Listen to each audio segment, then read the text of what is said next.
Hello everyone, welcome to शिक्षक prep. जैसा कि आप थंबनेल देखकर पहचान गए होंगे, इस वीडियो में हम डिस्कस करने वाले हैं कि सीटेट एग्ज़ाम में आप तुक्का कैसे लगा सकते हैं।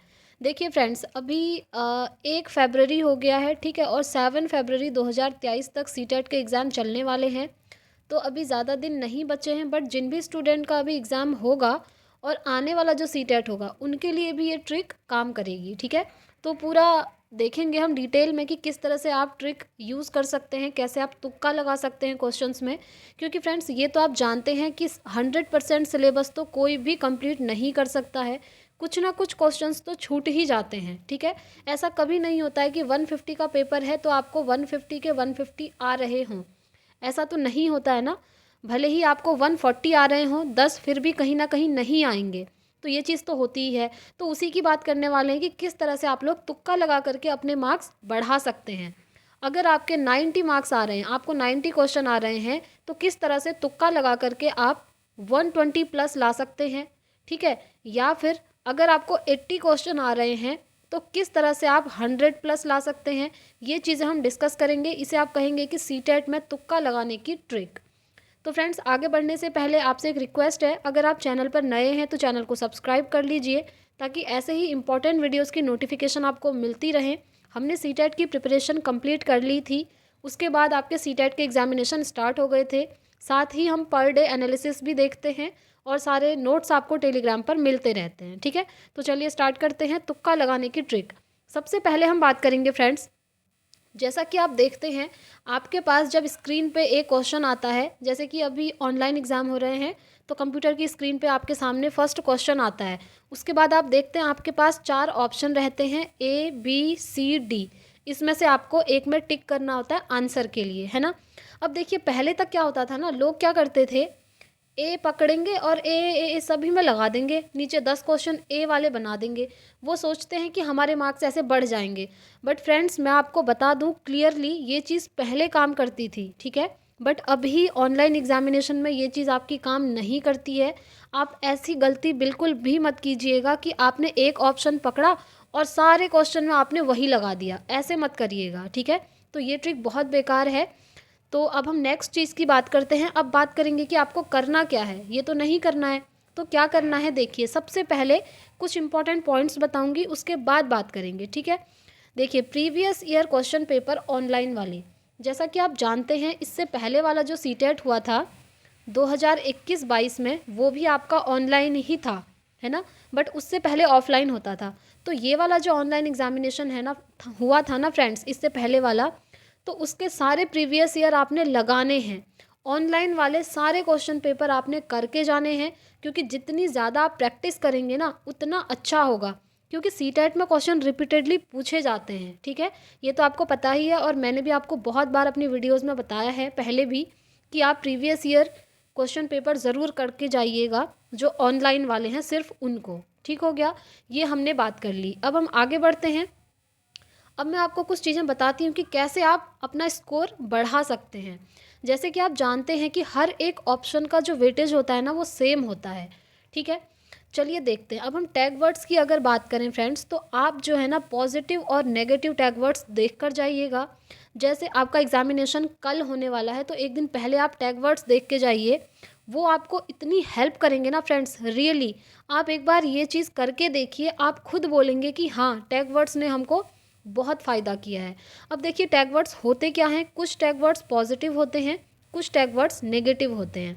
अगर क्वेश्चन में आपसे पॉजिटिव चीज़ पूछी है, तो पॉजिटिव टैग वर्ड वाला आपने टिक करना है।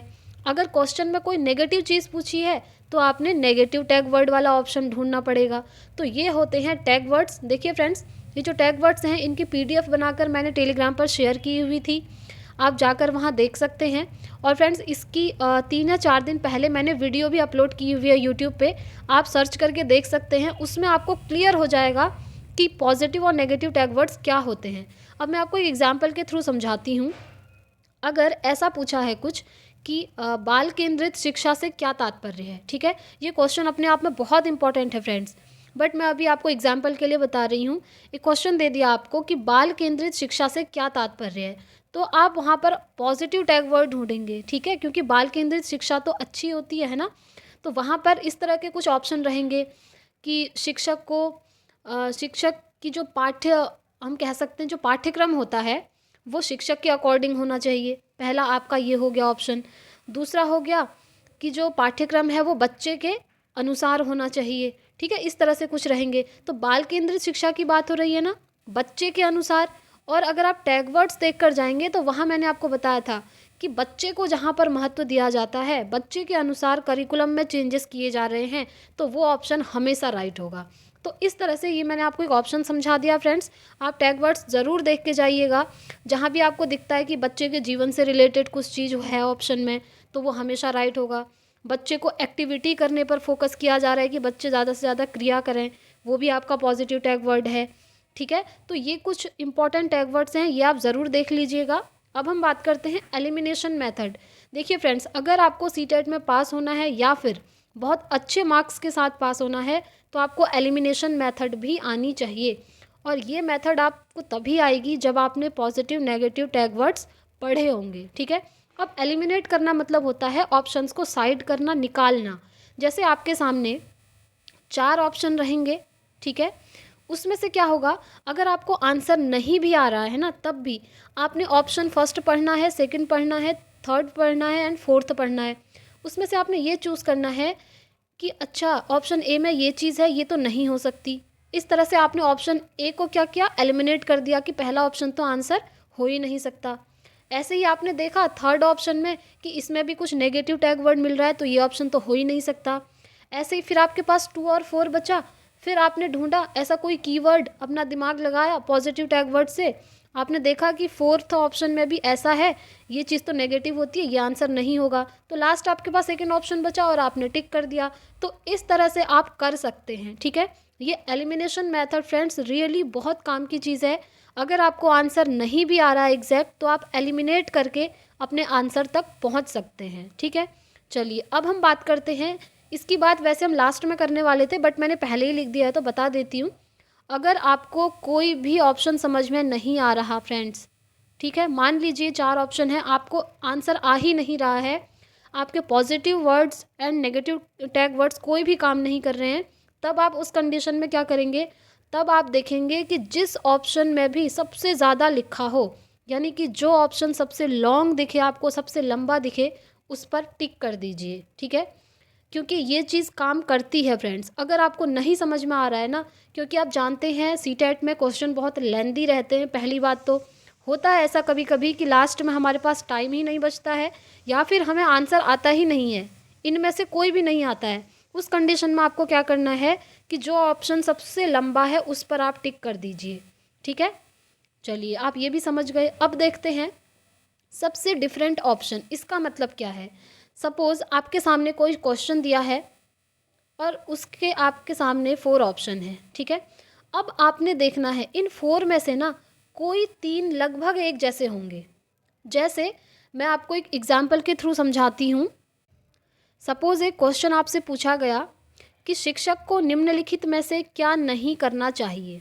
ठीक है, क्योंकि नोट वाले क्वेश्चन सीटेट में बहुत आते हैं।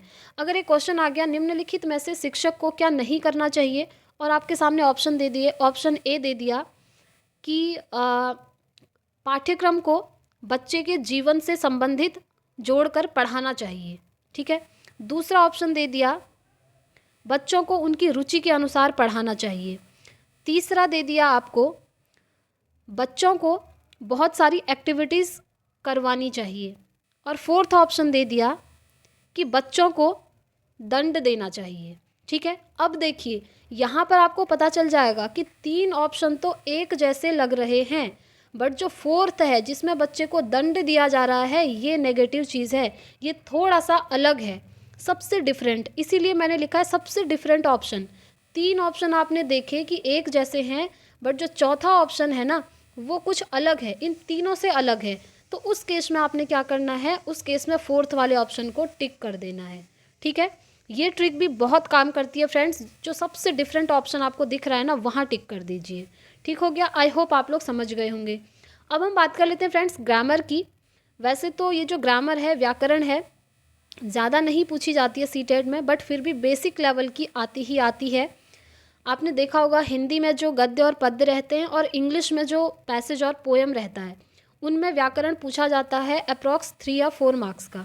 ठीक है, तो 3 और 4 मार्क्स कम नहीं होते हैं फ्रेंड्स, क्योंकि पास और फेल भी 2-3 नंबर से ही कभी कभी डिसाइड हो जाता है ना, ये आपको पता है।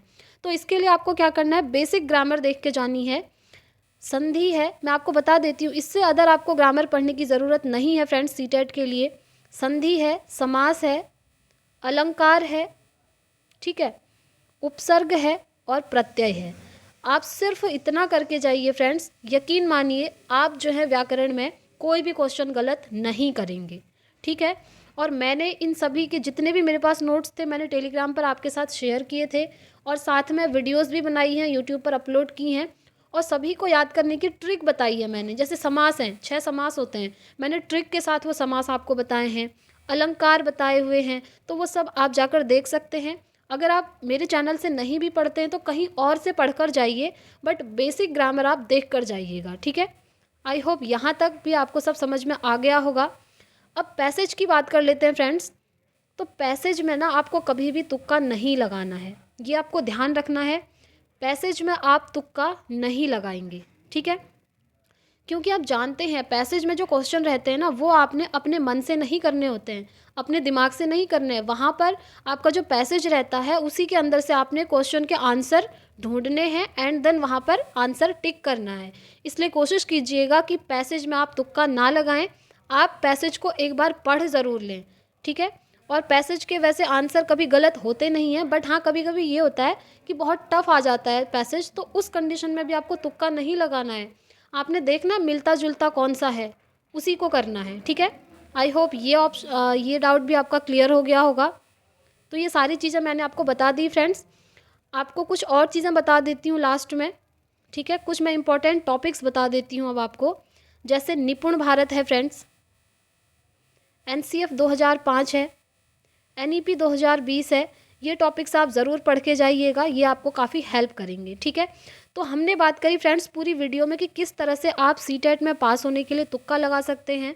फ्रेंड्स यकीन मानिए अगर आप इन मेथड्स को फॉलो करेंगे ना तो आपके मार्क्स बढ़ेंगे ही बढ़ेंगे। बट एक चीज़ आप ध्यान रखिएगा फ्रेंड्स, प्लीज़ आप ये चीज़ कभी मत करना कि आपने एक ऑप्शन पकड़ा और 30 के 30 क्वेश्चन में टिक कर दिया।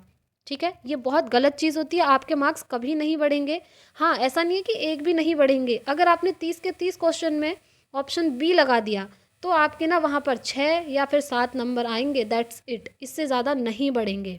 इससे बेहतर है आप इन ट्रिक्स को फॉलो कीजिए, ये आपको ज़रूर हेल्प करेंगे। ठीक है, तो फ्रेंड्स आई होप आपको वीडियो पसंद आई होगी।